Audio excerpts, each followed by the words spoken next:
When you've logged into your driver display, you're going to have several functions available to you. Outside of the ELD application, you'll have messaging, where to, navigation, and settings. And if you have it enabled, you'll have DVIR. From the home screen, you can click ELD, and this is going to bring you to all of your ELD functions.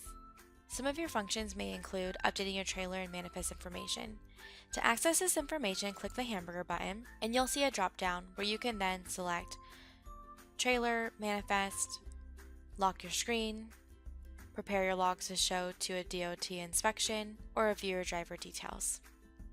With ELD, you'll also be responsible for managing and reviewing your logs. This can be done by clicking the logbook icon.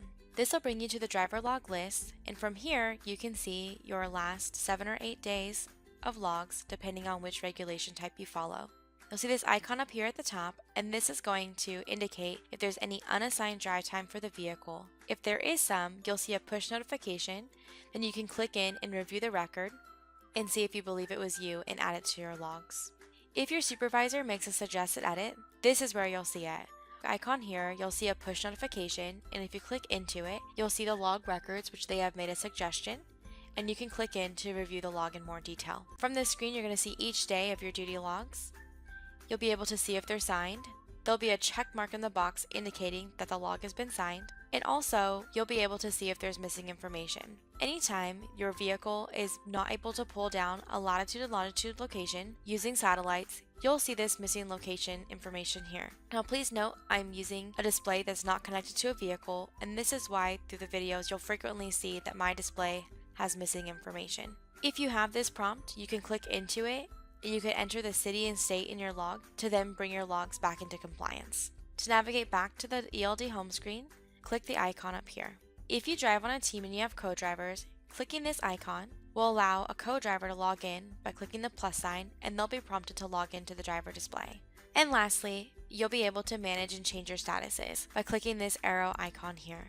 This will open the Select a Status screen. Here you can review the available duty statuses. To see more on the list, use your finger to scroll up or to scroll down.